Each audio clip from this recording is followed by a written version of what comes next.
আমার মিনি কিচেনের জন্য নতুন সদস্য অ্যাড করলাম আর কি কিনলাম তোমাদের দেখাবো না বলো। আর সব কিছুই ছোট ছোট জিনিস। তো হ্যালো এভরিওয়ান, কেমন আছো সবাই? আশা করি সবাই ভালো আছো, আমিও ভালো আছি। আর এই যে ঢুলি, এই ঢুলিটাও নিয়ে ফেললাম। জাস্ট মাছ রাখার জন্য একটা পাল্লা কিনলাম, মাঝে মধ্যে লাগে। আর এই যে একটু মিনি সাইজের চাইতে একটু বড় সাইজের পাতিলা কিনলাম, অনেক সময় লাগে।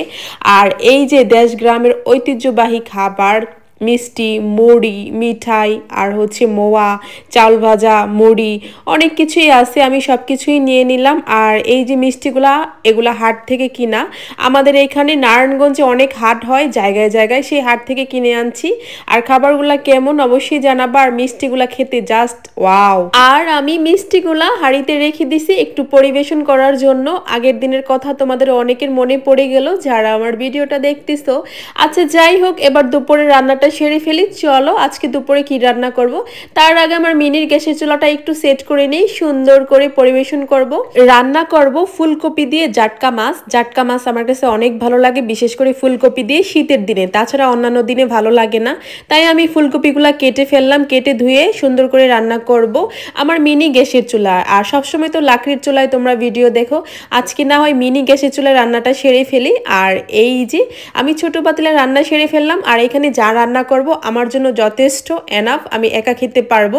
আজকে আমি লাকড়ির চুলায় রান্না করব না, মিনি গ্যাসের চুলায় রান্না করব। সবসময় তো লাকড়ির চুলায় দেখো, আজকে না হয় মিনি গ্যাসের চুলায় রান্না করে ফেলি। আর এখানে যা রান্না করব আমার জন্য যথেষ্ট। তো মাছগুলো আমি একটু হলুদ মরিচ দিয়ে মাখিয়ে রাখবো 10 মিনিটের মতন।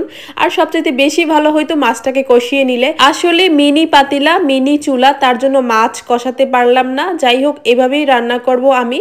এখন আমি এই তরকারিটা সুন্দর করে কষিয়ে নেব, অনেকক্ষণ ভালোভাবে কষিয়ে নিলে তরকারি বেশ মজা লাগে। তো আমার কষানো শেষ, তাই আমি পানি দিয়ে নেব, তারপর মাছগুলা দেব তরকারিটা কিছুটা হয়ে আসলে। তার আগে আমার গাছের ধনেপাতা, গাছের শসা আর ধনেপাতাগুলো আমি ভালো করে ধুয়ে নেব, যেহেতু প্রচুর বালু ছিল। আর এই সবগুলা জিনিস আমার নিজের গাছে লাগানো। এখন মাছগুলো আমি দিয়ে দেব, কষিয়ে নিলে বেশ ভালো লাগতো। যাই হোক, এইভাবেই দিয়ে দেই, তো ভালোভাবে জাল করে নিলে অতটা খারাপও লাগবে না।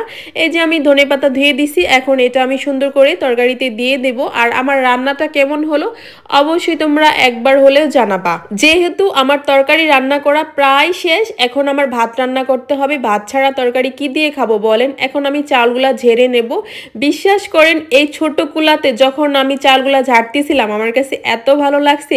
ছোটবেলায় এরকম আমরা চাল ঝাড়তাম আর হচ্ছে ভাত রান্না করতাম। সবার হয়তো ছোটবেলার স্মৃতি মনে পড়ে গেল আমার এই রান্নাঘর দেখে।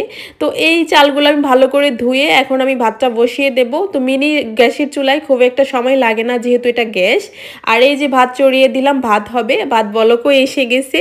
তো যাই হোক, আমার যেহেতু চিকন চালের ভাত, ভাত হতে খুব একটা সময় লাগে না। আর আমার রান্নাঘর, আমার রান্না আর হচ্ছে আমার মিনি গ্যাসের চুলা কেমন লাগলো অবশ্যই তোমরা একবার হলেও জানিয়ে দিবা। আর এই যে ভাত প্রায় হয়ে গেছে, আমি ছোট্ট ফ্যান গ্যালারির মাধ্যমে ভাত রান্না করব। ভিডিওটা আজকে এই পর্যন্তই। সবাই ভালো থাকো, আল্লাহ হাফেজ।